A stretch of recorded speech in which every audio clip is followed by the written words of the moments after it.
Ustaz mohon nasihatnya untuk orang yang bermaksiat dikala sendirian. Doakan anak agar terhindar dari pelaku tersebut. Ini musibah zaman sekarang. Tatkala internet terbuka, seorang bisa melihat apa saja, seorang bisa googling, bisa browsing apa saja yang tidak dia lihat.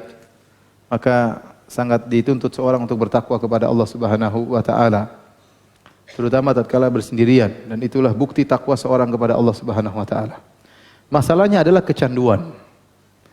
Seperti melihat gambar-gambar yang haram, ya, video porno atau klip-klip porno, itu candu, ya. Canduan, bahkan kecanduannya terkadang lebih parah daripada candu morfin atau candu rokok dan yang lainnya. Dan otak merekam, sebagaimana saya baca, otak itu merekam. Kalau dia sudah sering, maka dia akan selalu candu ingin melihat seperti itu. Kalau tidak, dia akan gelisah. Sebagaimana candu, orang merokok, kalau tidak merokok dia gelisah. Orang kalau morfin, tidak morfin dia apa? Gelisah, sudah kecanduan. Cuma candu untuk melihat ini lebih parah daripada candu-candu yang lainnya. Maka untuk bisa berhenti daripada itu, pertama dia menangis kepada Allah, berdoa kepada Allah, salat malam, minta agar dihentikan, agar Allah menghentikan perbuatannya. Terus dia selalu bertobat. Kalau dia terjerumus lagi, jangan pernah berhenti untuk apa? Bertobat kepada Allah. Terjerumus lagi, bertobat kepada Allah sampai dia bisa melepaskan itu semua. Kemudian dia berusaha meninggalkan misalnya sebulan atau 2 bulan atau 3 bulan. Kalau dia bisa bertahan sebulan, 2 bulan, 3 bulan, seperti orang tidak merokok, dia bisa bertahan sebulan tidak merokok, niscaya kecanduan itu mulai apa? Luntur. Mulai luntur. Kapan naik lagi candunya? Kalau dia bergaul sama orang-orang yang tukang perokok. Mulai masa lalunya, nostalgianya muncul lagi. Rokok enak ya. Akhirnya dia merokok lagi, repot. Orang minum khamar kecanduan. Kalau dia sudah tinggalkan sebulan 2 bulan, candunya mulai hilang. Bahkan bisa hilang sama sekali. Tapi kalau dia bergaul sama orang yang candu, dia akan minum bir lagi. Orang yang suka nonton film porno, lihat hal yang haram, dia mungkin kalau dia tidak melihat selama, dia tahan diri, pokoknya tidak boleh. Selama sebulan saya sudah nazar, saya tidak akan melihat. Kalau saya melihat, saya akan sedekah 5 juta. Misalnya. Kemudian dia berhenti. Hati-hati, dia harus benar-benar jaga pandangan matanya. Sekali-sekali dia coba-coba, pingin lihat lagi, nostalgia, kembali lagi seperti semula. Maka seorang berjuang, berdoa kepada Allah Subhanahu wa taala. Yang jomblo, obatnya menikah. Ente lihat begini pun enggak apa-apa kalau sudah menikah, ya. Ya. Mata ente dikasih ini lihat enggak apa-apa. Tapi kalau ente lihat di internet, haram. Haram.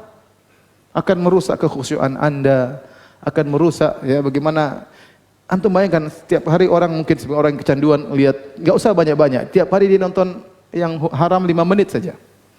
Tiap hari. Sebulan sudah berapa menit? 5 kali 30. Setahun sudah berapa menit? Bagaimana yang setiap hari sejam nonton, 2 jam nonton.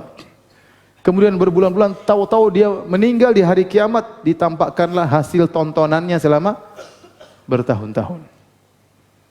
Mengerikan, ya. Saya pernah nonton, ada klip, ada orang yang sampai kecanduan nonton film porno sampai belasan tahun. Belasan tahun. Jadi dia benar-benar buang waktu yang berharga dia habiskan untuk hal-hal yang haram. Maka dia harus menangis minta kepada Allah. Jangan sekali-sekali, kalau dia sudah hilang kecanduannya, jangan sekali-sekali coba-coba lihat-lihat. Maka semua yang mengarah kepada itu tinggalkan. Jangan nonton film-film bioskop. Karena tatkala lihat film bioskop, mungkin tidak porno seperti film porno, tapi mulai terbuka sedikit-sedikit, mulailah nostalgia dia muncul lagi. Akhirnya dia sedikit-sedikit kembali lagi seperti semula. Ya. Bergaul sama yang jomblo, nikahlah. Saya nggak usah banyak omong. Yang jomblo apa? Nikah. Ya, kalau sudah nikah, insya Allah ente silakan berfantasi sama istri ente dengan yang halal. Ya. Yang semuanya kembali kepada Allah, maka banyak berdoa, minta kepada Allah, zikir pagi petang, bergaul yang benar, jaga pandangan, maka mudah-mudahan Allah bisa menyelamatkan anda dari perbuatan yang tidak baik ini. Dan hati-hati, betapa banyak orang lagi melakukan kemaksiatan, tiba-tiba Allah mencabut nyawanya di saat dia melakukan demikian, sehingga meninggal dalam kondisi apa? Su'ul khatimah, waliyadzubillah. Demikian saja kajian kita. Masih banyak pertanyaan, tapi waktu kita terbatas dan ilmu saya juga terbatas. Subhanakallah bihamdik, asyhadu an la ilaha illa anta, astaghfiruka wa atubu ilaik. Assalamualaikum warahmatullahi wabarakatuh.